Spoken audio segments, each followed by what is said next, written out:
Ji, welcome to my YouTube channel और आपसे request है कि इसको लाइक भी करें, सब्सक्राइब भी करें और अपने कमेंट्स जो हैं वो ज़रूर नीचे छोड़ा करें ताकि हमें पता चले कि आप तक हमारे पैगामात जो हैं वो सही पहुँचते नहीं। अगर इनमें कोई कमी रह जाती है तो आपके जो कमेंट्स हैं उनके साथ हम अपने प्रोग्राम को बेहतर से बेहतर बना सकते हैं। आज एक बार फिर मेरे साथ all the way from Islamabad जनाब इफ्तिखार चौधरी साहब जो हैं वो मौजूद हैं, उनसे हम बातचीत करते हैं। इफ्तिखार भाई अस्सलाम वालेकुम। वालेकुम अस्सलाम काई साहब। इफ्तिखार भाई, जो कुछ कराची में जलसे जुलूस तो हो रहे हैं, अब गुजरांवाला में हुआ, लोग कहते हैं जी बड़ा नाकाम जलसा रहा गुजरांवाला का। कराची में लोग कहते हैं जी बड़ा ज़बरदस्त जुलूस रहा, लेकिन जो जलसा है उसकी जो तादाद थी, अगर वो कहें कि 10-11 पार्टियां मिलके इतनी तादाद जो है वो लाने में कामयाब हुई हैं, तो मेरा ख्याल है इतना कामयाब जलसा नहीं होगा। लेकिन एक और वाक़या पेश आया है, वो ये कि कल जब ये कराची में पहुँचे हैं नून लीग वाले, तो जनाब सफदर अवान साहब और उनकी बेगम साहब कायद-ए-आज़म के मज़ार पर गए। वहाँ जब दुआ हो रही थी, तो जहाँ तक मैंने सुना है कि सफदर साहब जो हैं वो तो हाथ बाँधे खड़े रहे, दुआ के लिए हाथ भी नहीं उठाए। लेकिन उसके फ़ौरन बाद उन्होंने वहाँ नारे लगवाने शुरू कर दिए। तो इस जी पर आप जी थोड़ी रोशनी डालिए कि क्या ये पीपल पार्टी ने एक्शन लिया है कि उनको गिरफ्तार किया है या कुछ दबाव था? देखिए, इसके बारे में दो वर्शंस आ रहे हैं। एक ऑडियो भी लीक हुई है, वो दानिस्ता लीक हुई है या ना दानिस्ता। वो जी, जी। जुबैर साहब जो हैं मुस्लिम लीग नून के जो तर्जमान भी हैं और आपके दो सदर साहब के भी बड़े भाई भी हैं, तो उन्होंने जनाब ये कहा है कि रेंजर्स के एक मेजर जनरल के ऑर्डर्स पर आईजी सिंध को अगवा किया गया सुबह 4 बजे। तो अच्छा। आईजी सिंध साहब को पकड़कर लेकर चले गए एक नामालूम मकाम ही होता है नामालूम अफराद के इलाके में। तो वहां पे जाकर आईजी साहब को डायरेक्शन दी गई सुबह 4 बजे कि आप जो है इसको ऑर्डर करें एफआईआर को रजिस्टर करने में। अच्छा। और उसके बाद जनाब ये एफआईआर दर्ज हुई और कहा गया कि जी कमरा को तोड़ा और सुबह उनको बाहर निकाला और ये सारा सिलसिला कर दिया। लेकिन फिर इफ्तिखार भाई, मगरमच्छ के आंसू। जी जब देख रहे थे हम क्लिप, तो उसमें तो ऐसे लग रहा था कि पुलिस वाले ने खुद दरवाज़ा खोला और वो आराम से अंदर बैठे, दरवाज़ा बंद किया। वो तो मतलब कि वीआईपी ट्रीटमेंट मिल रही थी उनको। वो मुझे तो लग रहा था जैसे सुबह नाश्ते के लिए लेके जा रहे हैं ना वो साहब आग के लिए उनको। तो वो असल में ये जो मैं इल्जाम की बात कर रहा हूँ ना कि सिंध गवर्नमेंट ने ये कहा है कि और इवन उससे बात हो रही थी मेरे दूसरे पीपल्स पार्टी के जो वहां के लोग थे और नबील गबोल साहब भी हैं उनसे जो बात हो रही थी उनके मुताबिक ये है कि जिस ये सिंध के चीफ मिनिस्टर मुराद अली शाह को भी नहीं बताया गया और उनसे पूछे बगैर अगवा किया गया और सारा ये सिलसिला हुआ और आर्मी को मेरा ख्याल है टारगेट किया गया दोबारा इस दफा फिर और फिर जो है वो उनको कोर्ट में पेश किया गया और उनकी बेल हो गई। इन कहने का मकसद ये है कि ये जो सारा सिनेरियो हुआ है कि कायदे आजम के मौसूलियम पर आप इस किस्म की जो हल्ला गुल्ला कर रहे हैं वो मेरा ख्याल है इसको दूसरे एंगल से भी लिया जा सकता था। लेकिन क्योंकि आर्मी के खिलाफ 2-4 दिन से जो कंपेन चल रही थी तो मिलिट्री को भी ये इस चीज का एहसास था कि ये जो मुस्लिम लीग एन है और इसके जो लीडरशिप है वो बराह रास्त आर्मी को टारगेट कर रही है और आर्मी लीडरशिप को टारगेट कर रही है। और सही है। उससे आपने ये देखा होगा कि आर्मी के अंदर जो है जाहिर है एक पल्स ऑफ ट्रुप्स होता है। तो वो आर्मी के अंदर भी एक बहुत ज्यादा रिजेंटमेंट पाई जाती थी खास तौर पर जो यंग ऑफिसर्स हैं वो ये चीज बर्दाश्त नहीं करते कि अपने आर्मी चीफ के खिलाफ और डीजीआईएसआई जो दो ही मेन जो हैं हमारे जो नेशनल सिक्योरिटी के जो रिस्पॉन्सिबल है लोग हैं वो आर्मी चीफ और वो ठीक है कोर कमांडर्स होते हैं लेकिन कोर कमांडर्स को रिप्रेजेंट जो है वो आर्मी चीफ खुद कर रहा होता है और जबकि जो डीजीआईएसआई जो होता है वो नेशनल सिक्योरिटी के बारे में जो इंफॉर्मेशन होती है वो गैदर कर रहा होता है। तो उस पर आपने ये भी देखा होगा कि इंडिया के अंदर जो है वो एक बहुत ज्यादा एक इमेज बिल्डिंग की बात कर रहे हैं नवाज शरीफ की जमहूरियत का वो बहुत बड़ा चैंपियन है और जमहूरियत के बारे में ये बात कर रहे हैं और साथ साथ वहां के जो रिटायर्ड आर्मी ऑफिसर्स हैं वो ये कह रहे हैं कि जी ये उनके इलाके के अंदर जाकर वहां पे फ्यूल जो है उसको फायर देनी चाहिए और बलूचिस्तान को अलहदा करना चाहिए, इस सारे सिनेरियो के अंदर। तो अब जो उनको गिरफ्तारी की बात है, ये बहुत बड़ा बहुत बड़ा एक तरह का सानिया होगा कि आपको याद होगा कि जब जनरल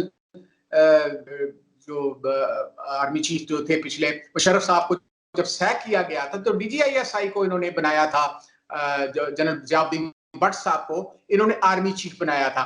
अब उसके बाद आधी आर्म फोर्सेज जो है वो उनकी सपोर्ट कर रही थी, आधी उनके। वो तो दानिशमंदाना तरीके से जो कोर कमांडर से उन्होंने फैसला किया कि अभी तक उनके पास कोई नोटिफिकेशन नहीं आया, क्योंकि जनरल इफ्तिखार जो निसार के भाई थे उन्होंने भी इस चीज को डिनाई किया था कि नोटिफिकेशन अभी पब्लिश नहीं हुआ, तो लिहाजा आर्मी चीफ जो है वो जनरल मुशर्रफ ही थे। तो फिर नीचे आए, फिर उन्होंने हैंडल किया। अदरवाइज ये हिस्ट्री के अंदर एक दो आर्म फोर्सेस के दो ग्रुप्स बन जाने थे, आपस में कत्ल गारत शुरू हो जानी थी। और इसी तरह ये भी जो है आर्मी के अंदर इन्होंने कोशिश की है कि एक तरह की एक क्या कहते हैं, उनके अंदर कंपार्टमेंटेशन जो है वो करने की कोशिश कर रहे थे, और उनके अंदर एक बगावत का एलिमेंट जो है वो क्रिएट करने की कोशिश कर रहे थे, जिसमें वो कहा गया था कि हमारा टारगेट दो जर्नैलों के खिलाफ है, एक कमर जावेद बाजवा के, और दूसरा आपके फैज हमीद साहब हैं जो DGISI हैं। बाकी जनरल्स के खिलाफ उनका कोई वो नहीं था। एक तरह का वो फिर वही सिलसिला करने की कोशिश की गई है जो 12 अक्टूबर 1999 को जो है उन्होंने की थी। तो उसमें एक 12 अक्टूबर 1999 को बेनजीर भुट्टो का एक बहुत इंटरव्यू है, वो भी आप वीडियो पे यूट्यूब पर भी अवेलेबल है, जो AP को इंटरव्यू दे रहे थे, अमेरिकन प्रेस को।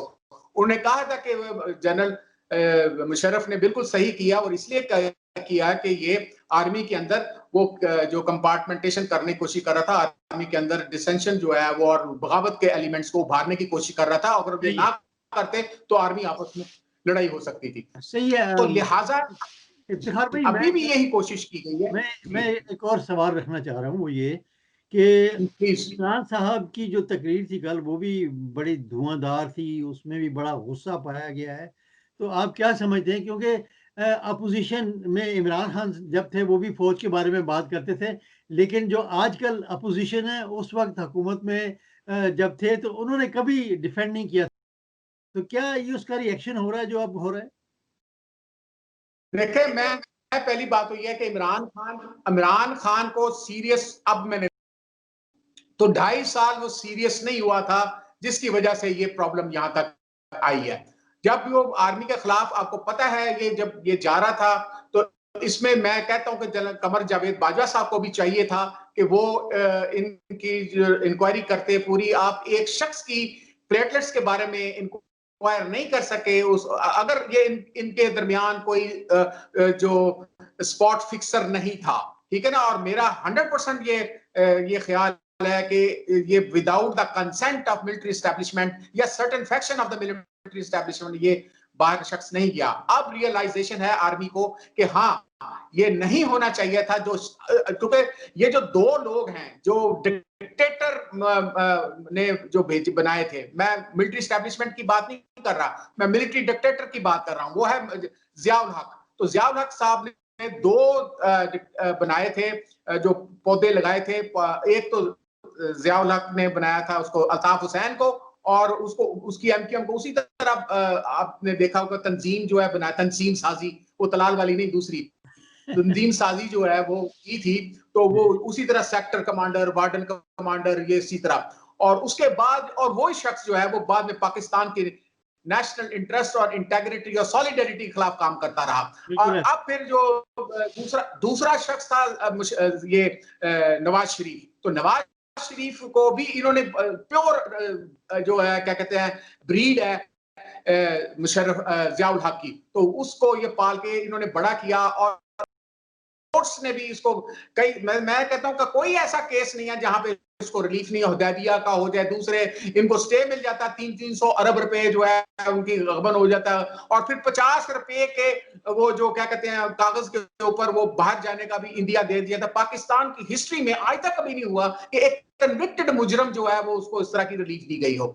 तो उसको अब जो है ये खेल रहे हैं उसकी हाथों में इंटरनेशनल एस्टेब्लिशमेंट को। और आर्मी को पूरी तरह पता है, इसको अब इनको ये तकलीफ मियां साहब को ये हो रही है कि मिलिट्री एस्टेब्लिशमेंट के पास पूरी इंफॉर्मेशन है कि ये लंदन के अंदर किन किन सफारत खानों के साथ इनके रवाबत हैं और वो उनसे क्या क्या काम लेना चाह रहे हैं, और ये उनके बिहाफ पर पाकिस्तान का जो नेशनल इंटरेस्ट है उनको एट स्टेक कर दिया इस शख्स ने।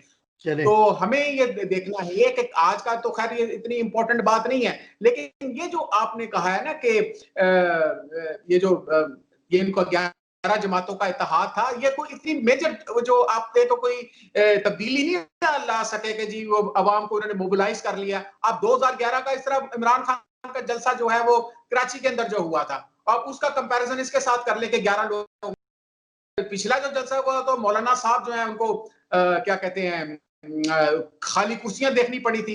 और तीसरी बात जो है इंपॉर्टेंट बात है कि मियां साहब की तकरीर को नहीं चलाया गया। वजह क्या थी? एक ब्रिगेडियर साहब ने जीएचक्यू से फोन किया, वो तो उन्होंने कहा कि मियां साहब आपने नहीं बोलना, और मियां साहब ने कहा अच्छा जी भाईजान ठीक है। तो आप इससे अंदाजा कर लें, आप उससे अंदाजा कर ले कि मियां साहब की स्पीच नहीं हुई। अब ये इनका हाल है। किसी ने ये भी कहा कि ब्रिगेडियर साहब का क्यों फोन गया, मेजर साहब या एक सूबेदार साहब का फोन क्यों नहीं गया। चलें ठीक है इफ्तिखार भाई, बात ये है कि अब जो अगला जलसा इनका होना ना क्वेटे में, उसके बाद शायद जो हमारी रियासत है वो हरकत में आए, क्योंकि वो देख रहे हैं कि ये सब कुछ क्या हो रहा है उनके खिलाफ, और ये क्या कुछ बातें हो रही हैं, और उसके बाद उसमें मैं छोटी सी बात करूं।